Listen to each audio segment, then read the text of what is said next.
Welcome विद्यार्थी मित्रांनो, स्पर्धा परीक्षा या यूट्यूब चॅनलमध्ये आपलं सर्वांचं सहर्ष स्वागत. पहा, आपण इस्रो नासा शैक्षणिक सहलीसाठीच्या सराव प्रश्नपत्रिकांचा सराव पाहतोय आणि यामध्ये आपण प्रत्येक प्रश्नाचं स्पष्टीकरण त्याच्या ऑप्शनसहित देतोय. पहा, लोखंडाचे क्षरण झाल्यावर त्यावर कोणत्या रंगाचा थर जमा होतो?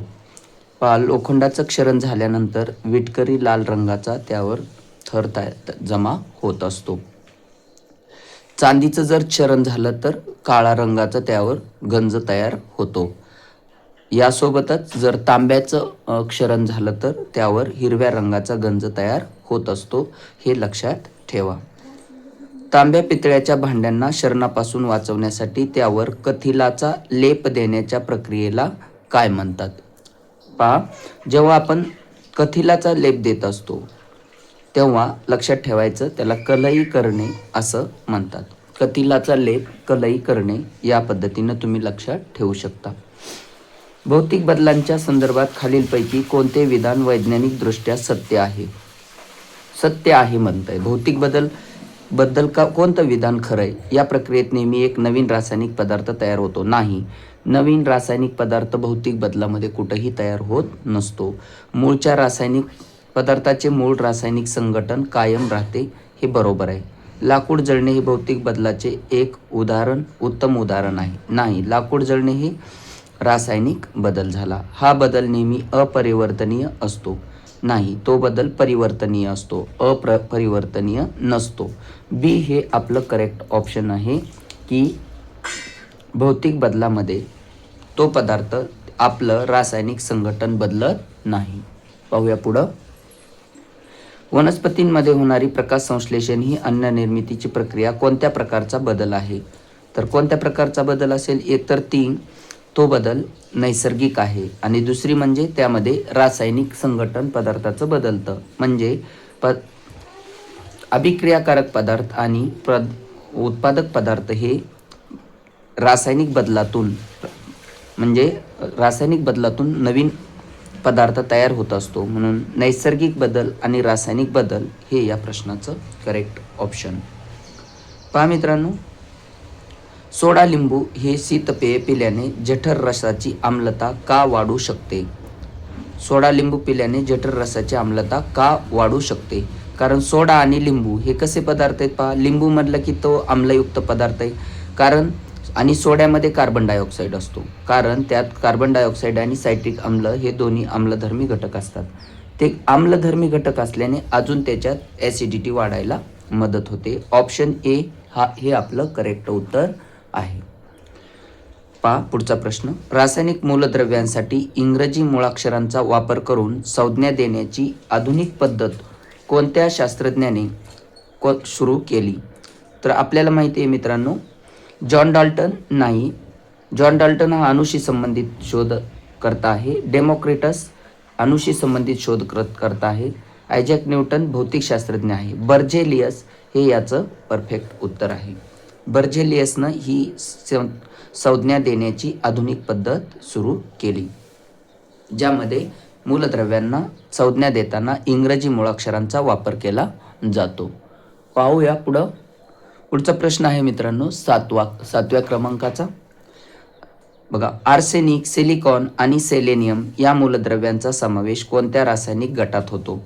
आपल्याला माहिती, सिलिकॉन हा फेमस धातू सदृश्य मूलद्रव्य आहे आणि त्याच्यासोबत जोडीदार त्याचे जर्मेनियम, सिलिकॉन, आर्सेनिक, सेलेनियम ही काय आहेत? धातू सदृश्य मूलद्रव्य आहेत. पाहूया पुढं. पाण्याला एक संयुग का मानले जाते? बघा प्रश्न, पाण्याला एक संयुग का मानले जाते? कारण त्यात हायड्रोजन व ऑक्सिजन कोणत्याही अनिश्चित नाही, हे चुकीचं आहे. कारण त्यात हायड्रोजन आणि ऑक्सिजनचे अणू एका निश्चित प्रमाणात रासायनिक बंधाने जोडलेले असतात. बरोबर आहे. संयुग म्हटलं की त्याच्यामध्ये केमिकल बॉन्ड तयार होत असतो आणि त्यातल्या घटक मूलद्रव्यांचं प्रमाण हे निश्चित असतं. म्हणून पाण्यामध्ये हायड्रोजन आणि ऑक्सिजनचं निश्चित प्रमाण एका रासायनिक बंधाने ते जोडलेले असतात. बी इज द करेक्ट ऑप्शन. प्रयोगशाळेत दूध, रक्त किंवा शाई यासारख्या मिश्रणातील अतिसूक्ष्म आणि हलके बघा, अतिसूक्ष्म आणि हलके कण द्रवापासून वेगळे करण्याच्या पद्धतीला वेगळे करण्यासाठी कोणती पद्धत वापरतात? तर याचं उत्तर आहे बघा, ऊर्ध्वपातन नाही, गाळणे नाही, अपकेंद्री पद्धत. यस, अपकेंद्री पद्धतीतून आपण दूध, रक्त, शाई यासारख्या मिश्रणातून अतिसूक्ष्म आणि हलके कण द्रवापासून वेगळे करत असतो. अपकेंद्री पद्धत हे याचं उत्तर आहे. दुधामध्ये दुधाचा फॅट काढताना ही अपकेंद्री पद्धतच वापरत असतो, ज्याच्यामध्ये दुधामधले जे स्निग्धांश कण असतात ते एकत्र येतात आणि त्याला वेगळे करता येतात. पुढे पहा मित्रांनो, प्रश्न क्रमांक 10 पाहूया आपण. एका संशोधकाला रॉकेल आणि पाणी यांचे एकमेकात न विरघळणारे मिश्रण गुरुत्वाकर्षणाच्या आधारे वेगळे करायचे आहे. त्यासाठी तो कोणत्या उपकरणाचा वापर करेल? तर बघा, काही द्रवयुक्त पदार्थ जे आहेत ते वेगळे करायचे असतील तर आपल्याला विलगकारी नरसाळ्याच्या साहाय्याने ते बाजूला करता येत असतात. पाहूया प्रश्न क्रमांक 11. औषध निर्मिती उद्योगात औषधे सुरक्षित ठेवण्यासाठी आणि रासायनिक अभिक्रियांपासून वाचवण्यासाठी प्रामुख्याने कोणत्या काचेच्या बाटल्या वापरतात? तर या प्रश्नाचं उत्तर बघा, अल्कली सिलिकेट काच नाही. औषध निर्मिती उद्योगात जेवढी औषधं आपण काचेच्या बॉटलमध्ये ठेवतो, शिसेयुक्त काच बघा हे पण नाही. प्रकाशीय काच नाही. प्रयोगशाळेतली उपकरणं प्रकाशीय काचेची असतात. बोरोसिलिकेट काच, बरोबर, बोरोसिलिकेट काचेची ही औषधाच्या बाटल्या बनवलेल्या असतात. D is the correct option. खालीलपैकी कोणती काच पाण्यात विद्राव्य असल्यामुळे तिला जलकाच या नावाने ओळखले जाते? तर बघा, जी जलकाच असते, वॉटर ग्लास, तिला अल्कली सिलिकेट काच असे म्हणतात. बी इज द करेक्ट ऑप्शन. बघा, चष्मे आणि दुर्बिणीची भिंगे बनवण्यासाठी प्रकाशीय काचेमध्ये बेरियम ऑक्साईड आणि बोरॉन का मिसळले जाते? तर पहा, चष्मे आणि दुर्बिणीची भिंगे बनवण्यासाठी प्रकाशीय काचेमध्ये बेरियम ऑक्साईड आणि बोरॉन का मिसळले जाते? पर्याय बघू. काच रंगीत आणि आकर्षक करण्यासाठी नाही, याचा काही संबंध नाही. प्रकाशाचे योग्य अपवर्तन होण्यासाठी लागणारी अत्यंत शुद्ध काच मिळवण्यासाठी, बरोबर आहे.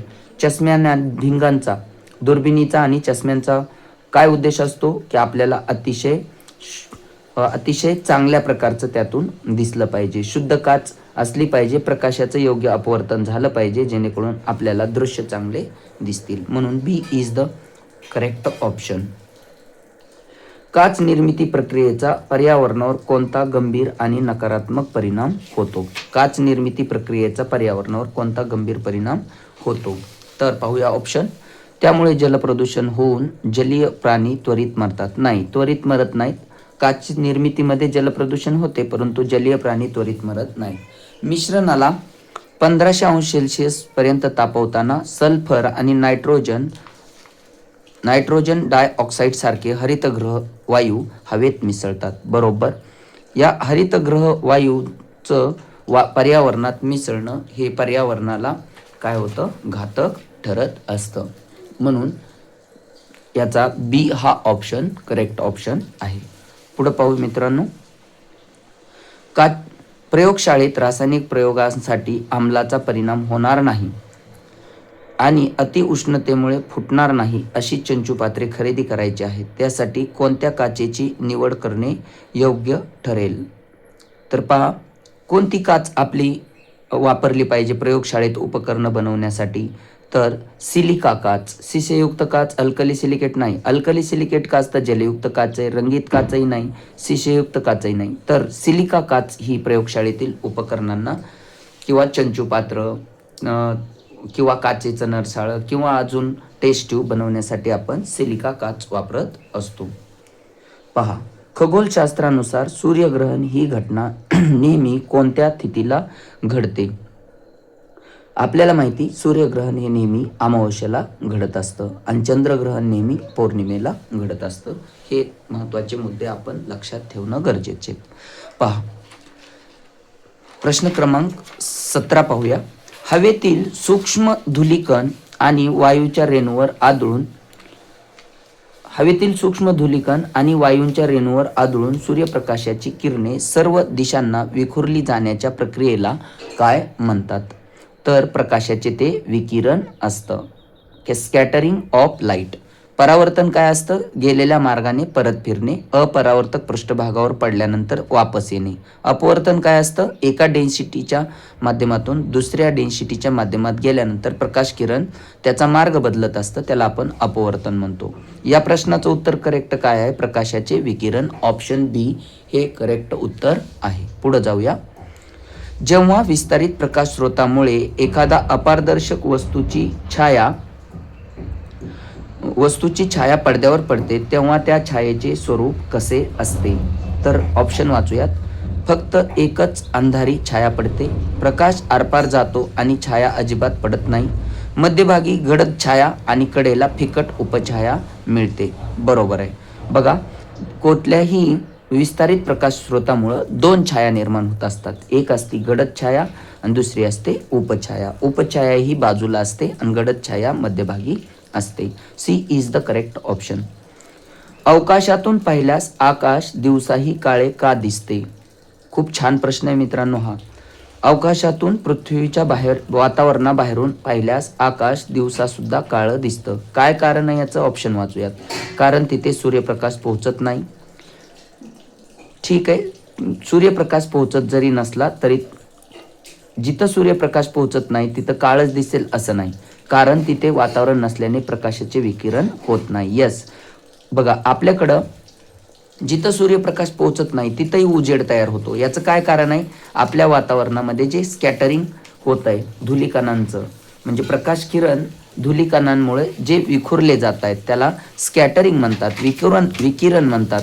आणि विकिरणामुळं काय होतं? आपलं वातावरण उजळ दिसतं. मात्र बघा, अवकाशात पृथ्वीच्या वातावरणाच्या बाहेर तिथं कुठल्याही धुलीकण वगैरे आढळत नाहीत. तिथं प्रकाशाचं विकिरण होत नाही. त्यामुळं प्रकाश न पसरता तिथं सर्व आपल्याला ब्लॅक होल, एक काळं काय दिसतं? आकाश आपल्याला काळं दिसायला लागतं. बी इज द करेक्ट ऑप्शन.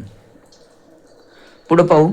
एका मुलाने रात्रीच्या वेळी मोठ्या दिव्यासमोर उभे राहून भिंतीवर स्वतःची सावली पाहिली तर तो मुलगा आणि प्रकाश स्रोत यामधील अंतर वाढले.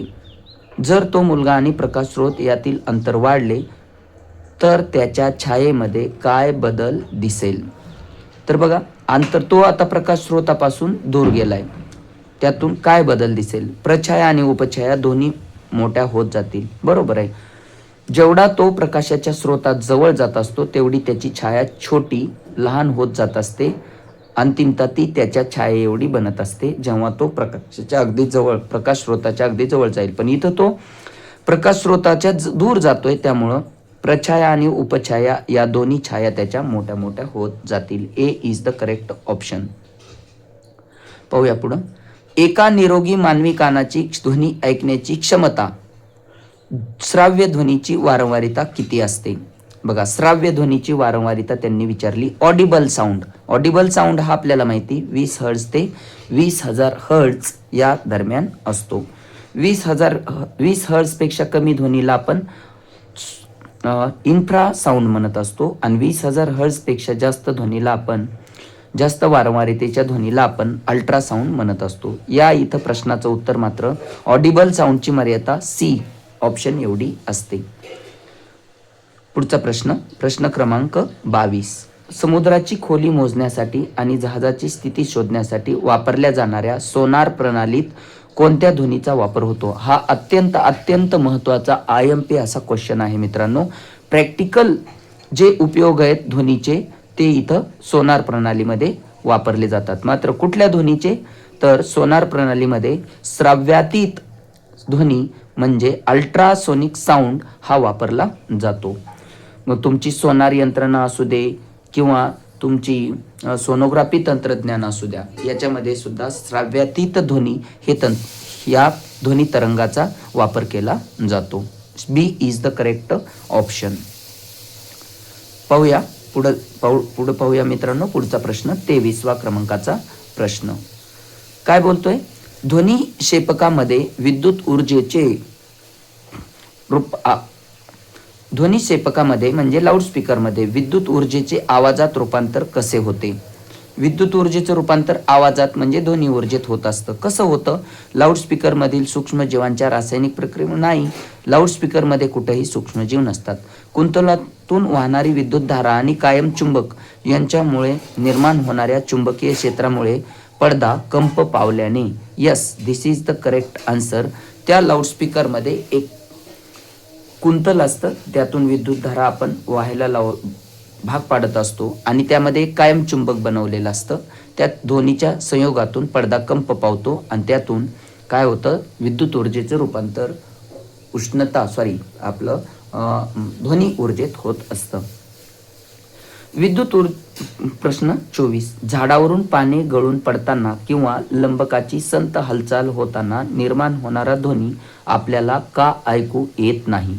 बघा, हा ध्वनी का ऐकू येत नाही? कारण तो आपल्या ऐकण्याच्या मर्यादेतला नसतो. याची जी वारंवारिता असते ती 20 हर्ट्झपेक्षा कमी वारंवारिता म्हणजेच इनऑडिबल साऊंड असतो. तो अवस्त्राव्य ध्वनी, ज्याला आपण इन्फ्रा साऊंड असं सुद्धा म्हणत असतो. ए इज द करेक्ट ऑप्शन.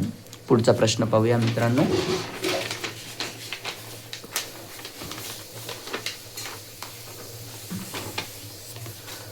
पहा प्रश्न क्रमांक 25. काय म्हणतोय प्रश्न 25? पाहू आपण. बघा, घड्याळाच्या अतिसूक्ष्म भाग आणि नाजूक दागिन्यांची स्वच्छता करण्यासाठी तसेच शरीरातील गाठी शोधण्यासाठी डॉक्टर तंत्रज्ञ कोणत्या प्रकारच्या ध्वनी तरंगाचा वापर करेल? बघा, घड्याळात अतिसूक्ष्म कुठं जिथं पार्ट असतील त्याची आपल्याला स्वच्छता करायची. जिथं कुठंही आपलं ॲपरेटस पोहोचत नाही, आपलं बोट पोहोचत नाही, अशा ठिकाणची आपल्याला दुरुस्ती करायची किंवा स्वच्छता करायची. अशा वेळेला आपण कोणता ध्वनी वापरणार असतो? तर श्राव्यातीत ध्वनी. कुठला? श्राव्यातीत ध्वनी. अल्ट्रासाऊंड. अल्ट्रासोनिक साऊंडचे उपयोग मित्रांनो प्रॅक्टिकलमध्ये सर्वात जास्त आहेत, जे की मी तुम्हाला आता सांगितलं. सोनार यंत्रणा त्याच्यावरच अवलंबून आहे, त्यासोबतच सोनोग्राफी तंत्रज्ञानसुद्धा त्याच्यावरच अवलंबून आहे. तसं घड्याळ सुद्धा घड्याळ दुरुस्त करत असताना त्याला अतिसूक्ष्म भाग स्वच्छ करायचे असतात. अशा वेळेला तो श्राव्यातीत ध्वनी वापरत असतो.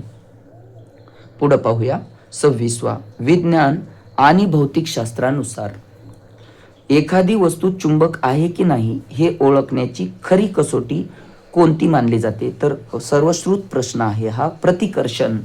कारण चुंबकाच्या सजातीय ध्रुवांमध्ये प्रतिकर्षण असतं, म्हणून सजातीय ध्रुव जर एकत्र जवळ आले तर ते दूर ढकलले जातात. हीच त्याची खरी कसोटी आहे. विजातीय ध्रुवांमध्ये आकर्षण असतं आणि सजातीय ध्रुवांमध्ये प्रतिकर्षण असतं. प्रतिकर्षण ही कसोटी चुंबकासाठी खरी कसोटी मानली जाते. विमानतळ, बस स्थानक, अतिमहत्त्वाच्या इमारतींमध्ये सुरक्षेसाठी वापरले जाणारे मेटल डिटेक्टर धातुशोधक यंत्र प्रामुख्याने कोणत्या तत्वावर कार्य करत असते? तर बघूया. गुरुत्वाकर्षण, ध्वनीचे परावर्तन, विद्युत चुंबकत्व, प्रकाश विकिरण. नाही, बघा इथं मेटल डिटेक्टरमध्ये काय केलेलं असतं? ध्वनीचं परावर्तन हा गुणधर्म वापरलेला असतो. अन्न प्रक्रिया उद्योगांमध्ये मेटल डिटेक्टरचा वापर करणे का अनिवार्य मानले जाते? 28 वा क्वेश्चन आहे बघा. अन्न प्रक्रिया उद्योगांमध्ये मेटल डिटेक्टरचा वापर करणे का अनिवार्य मानले जाते? पर्याय बघूया. अन्नाचे तापमान आणि घनता अचूक मोजण्यासाठी. नाहीये. अवधानाने अन्नात मिसळलेले लोखंडी किंवा पोलादी तुकडे शोधून ग्राहकांची जीवितहानी टाळण्यासाठी. Yes, this is the correct option.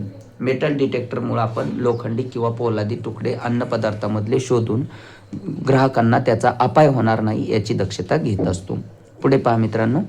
जेव्हा एखाद्या विद्युतवाहक तारेतून विद्युतधारा प्रवाहित केली जाते तेव्हा त्या तारेच्या सभोवताली काय घडते? तर जेव्हा विद्युतधारा वाहत जाईल एखाद्या कंडक्टरमधून, एखाद्या वाहकामधून, तेव्हा त्याच्या भोवती चुंबकीय क्षेत्र निर्माण होत असते. म्हणून बी इज द करेक्ट ऑप्शन. एका भूवैज्ञानिकाला जमिनीखाली दडलेले धातूचे साठे आणि खनिजांचा शोध घ्यायचा आहे. या कामासाठी तो खालीलपैकी कोणत्या उपकरणांचा सर्वात प्रभावीपणे वापर करेल?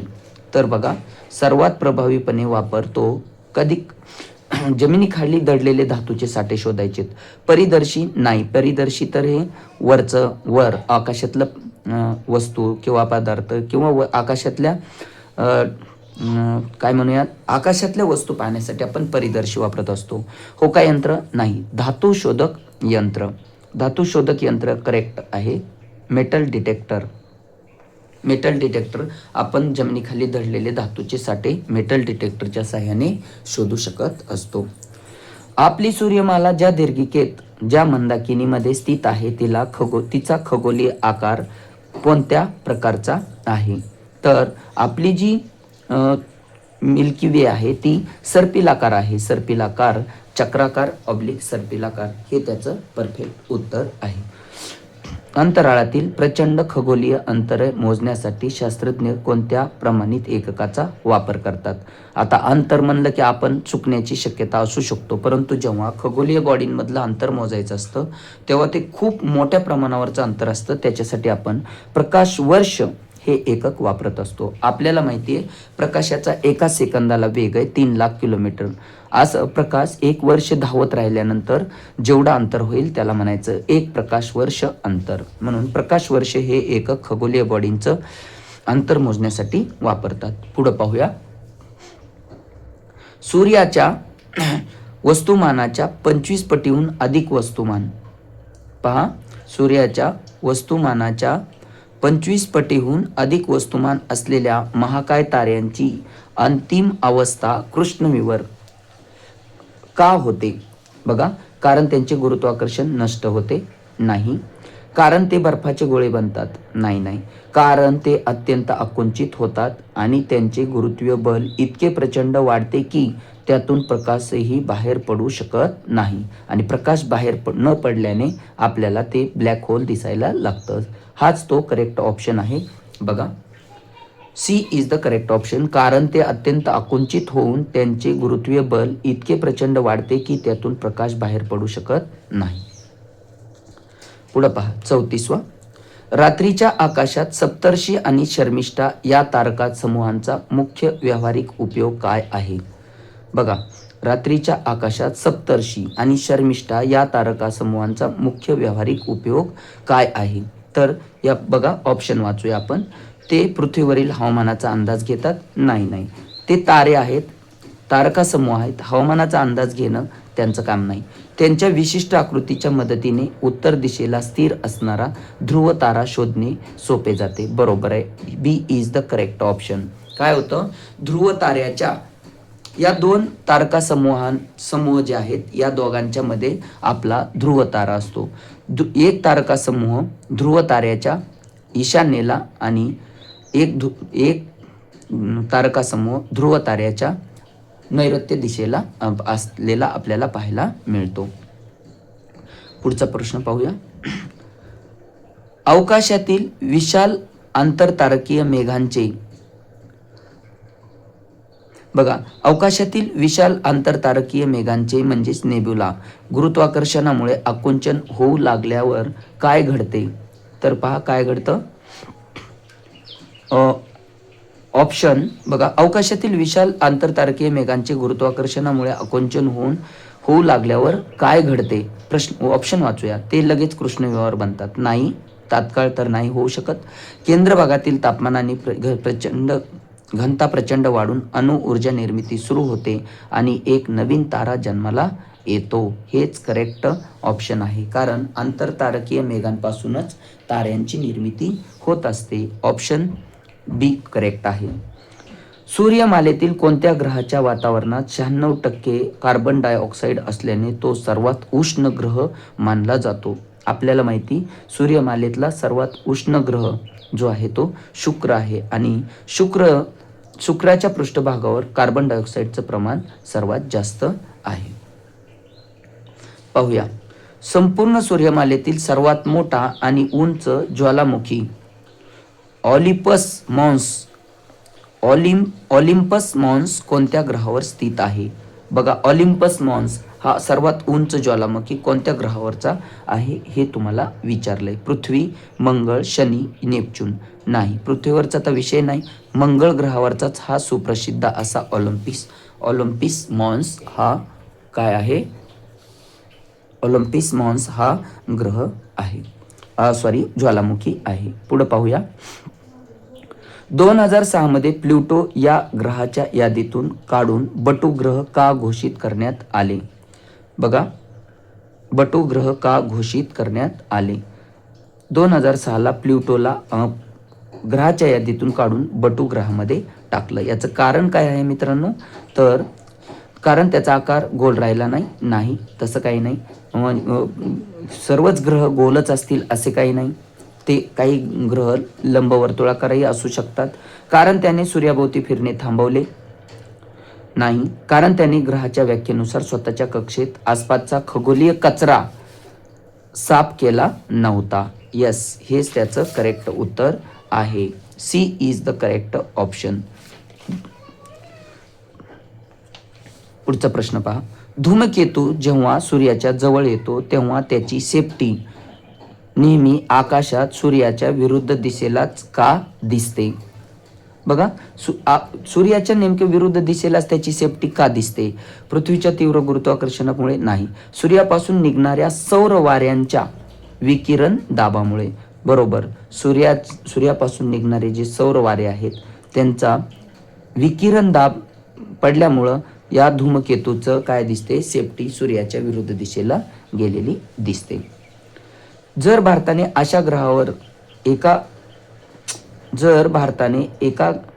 अशा एका ग्रहावर यान पाठवले जो पूर्वेकडून पश्चिमेकडे उलट दिशेने फिरतो आणि त्याला पृथ्वीची जुळी बहीण मानले जाते, तर तो ग्रह कोणता असेल? तर पृथ्वीची जुळी बहीण कोणत्या ग्रहाला म्हणतात? आपल्याला हे पाठ करून ठेवायचं आहे. पृथ्वीची जुळी बहीण हे बघा, पहिला ऑप्शन आहे बुध, नाही. युरेनस, नाही. शुक्र, शनी. तर शुक्र हा ग्रह पृथ्वीच्या जुळ्या बहिणीच्या संबोधाने वापरला जातो. पहा पुढं. खगोलशास्त्रामध्ये जेव्हा सूर्य, पृथ्वी आणि चंद्र एका सरळ रेषेत येतात त्या विशिष्ट स्थितीला काय म्हणतात? बघा, खगोलशास्त्रात जेव्हा सूर्य, पृथ्वी, चंद्र एका सरळ रेषेत येत असतात तेव्हा त्याला सीजीगी असं म्हणत असतात. हा प्रश्न महत्त्वाचा आहे, याला चांगलं लक्षात ठेवा. सीजीगी, जेव्हा सूर्य, चंद्र, पृथ्वी एकाच रेषेत येतात तेव्हा सीजीगी असं आपण त्याला संबोधत असतो खगोलशास्त्र या विषयात. पृथ्वीवरून पाहताना सूर्याने एका राशीतून दुसऱ्या राशीत प्रवेश केला असे जेव्हा वाटते त्या क्रियेला काय म्हणत असतात? संक्रमण ही त्याची संकल्पना आहे. आपण दररोज सूर्याला पूर्वेला उगवताना आणि पश्चिमेला मावळताना पाहतो. या खगोलीय घटनेमागील खरे वैज्ञानिक कारण काय आहे? सूर्याचे स्वतःभोवतीचे वेगाने फिरणे, पृथ्वीचे स्वतःच्या अक्षावर पश्चिमेकडून पूर्वेकडे फिरणे, ज्यामुळे सूर्याचे भासमान भ्रमण. Yes, B is the correct option. B हा याचा करेक्ट ऑप्शन आहे. आपली पृथ्वी पश्चिमेकडून पूर्वेकडे फिरते, त्यामुळं आपल्याला सूर्य पूर्वेकडून पश्चिमेकडे फिरल्याचा आभास होत असतो, ज्याला आपण भासमान भ्रमण सूर्याचं म्हणत असतो. दर अमावस्येला किंवा पौर्णिमेला सूर्य, चंद्र आणि पृथ्वी एका रेषेत येण्याची शक्यता असते, तरीही प्रत्येक महिन्याला ग्रहण का लागत नाही? बघा, दर अमावस्येला किंवा पौर्णिमेला सूर्य, चंद्र, पृथ्वी एका रेषेत येण्याची शक्यता असते, तरीही प्रत्येक महिन्याला ग्रहण का लागत नाही? बघा, option B is the correct option. कारण चंद्राची भ्रमणकक्षा पृथ्वीच्या आयनिक वृत्ताशी सुमारे 5 अंशाचा कोन करत असते, म्हणून option B is the correct. बघा पुढचा प्रश्न. मकर संक्रांतीच्या दिवशी सूर्य एका विशिष्ट तारका समूहाच्या पृथ्वी पार्श्वभूमीवर दिसतो. यावरून खगोलीय दृष्ट्या काय स्पष्ट होते? मकर संक्रांतीच्या दिवशी सूर्य एका विशिष्ट तारका समूहाच्या पार्श्वभूमीवर असतो. त्यावरून काय स्पष्ट होते हा प्रश्न आपल्याला केला आहे. पृथ्वी सूर्याभोवती परिभ्रमण करत असल्याने निरीक्षकाच्या दृष्टिकोनातून सूर्याच्या पार्श्वभूमीवर वरील रास बदलल्याचा आभास होतो. बघा, सूर्य पृथ्वीभोवती फिरत आहे, पृथ्वी स्थिर आहे, पृथ्वी सूर्याभोवती परिभ्रमण करत असल्याने निरीक्षकाच्या दृष्टिकोनातून सूर्याच्या पार्श्वभूमीवरील रास बदलल्याचा आभास होतो. हे ऑप्शन करेक्ट आहे. सजीव आणि त्यांच्या भोवतालचे भौतिक पर्यावरण यांच्यातील निरंतर आंतरक्रियेतून काय तयार होते? तर पहा, काय तयार होते तर आपल्याला ऑप्शन बघायचे. बघा, फक्त जीवावरण, परिसंस्था, केवळ स्थलावरण आणि ओझोनचा थर असे याचे ऑप्शन्स आहेत. तर परिसंस्था होत असते. सजीव आणि त्याच्या भौतिक पर्यावरणातील आंतरक्रियेतून परिसंस्था तयार होत असते. कोणत्याही नैसर्गिक परिसंस्थेतील हवा, पाणी, खनिजे, मृदा आणि सूर्यप्रकाश या घटकांना विज्ञान भाषेत काय म्हणतात? तर हवा, पाणी, खनिजे, मृदा, सूर्यप्रकाश हे सगळे अजैविक घटक आहेत. तर यांना आपण काय म्हणत असतो? भौतिक घटक किंवा अजैविक घटक. परिसंस्थेमध्ये सूक्ष्मजीवांची विघटक म्हणून असलेली भूमिका अत्यंत महत्त्वाची का मानली जाते? कारण ते थेट सूर्यप्रकाशातून अन्न बनवतात नाही. बघा, स्वतःचे अन्न थेट सूर्यप्रकाशातून ते बनवत नसतात, कारण ते मृत वनस्पती आणि प्राण्यांच्या अवशेषांचे विघटन करून अकार्बनिक पोषक तत्वे पुन्हा मातीत मिसळत असतात. हेच काम आहे डिकम्पोजर्सचं, म्हणून बी हे ऑप्शन करेक्ट आहे. बघा, नैसर्गिक परिसंस्था युद्धाचा किंवा बॉम्बस्फोटांचा काय परिणाम होतो? नैसर्गिक परिसंस्थावर युद्धाचा काय परिणाम होतो? हा प्रश्न अत्यंत छान आहे. बघा, त्यामुळे फक्त जीवितहानी होते, निसर्गातील इतर घटकांना काही होत नाही. चुकीचं आहे. नैसर्गिक परिसंस्थांमध्ये खूप मोठे बदल होतात आणि ते समूळ नष्ट होतात, कारण नैसर्गिक परिसंस्थांमध्ये जैविक आणि अजैविक दोन्ही घटकांचा तिथं काय होतो? ऱ्हास होत असतो. एका जंगलातून वाहणाऱ्या नदीवर एक महाकाय धरण बांधले गेले. या मानवी हस्तक्षेपातील तेथील परिसंस्थेमध्ये काय बदल होण्याची दाट शक्यता आहे? तर याचं करेक्ट ऑप्शन आहे. बघा, वाहत्या पाण्यावर आणि जंगलावर अवलंबून असलेली जुनी नैसर्गिक परिसंस्था पूर्णपणे नष्ट होऊन स्वरूप बदलेल. हे करेक्ट ऑप्शन आहे. अशा पद्धतीने मित्रांनो आपण ही 50 प्रश्नांची क्वेश्चन पेपरचा पूर्ण ॲनालिसिस आपण पाहिलेलं आहे. मित्रांनो, जर मी घेत असलेल्या प्रश्नांची सिरीज तुम्हाला आवडत असेल तर तुम्ही स्पर्धा परीक्षा या यूट्यूब चॅनलला सबस्क्राईब केलं नसेल तर सबस्क्राईब करा, आपल्या मित्रांमध्ये शेअर करा, लाईक करा आणि कॉमेंट करा. धन्यवाद.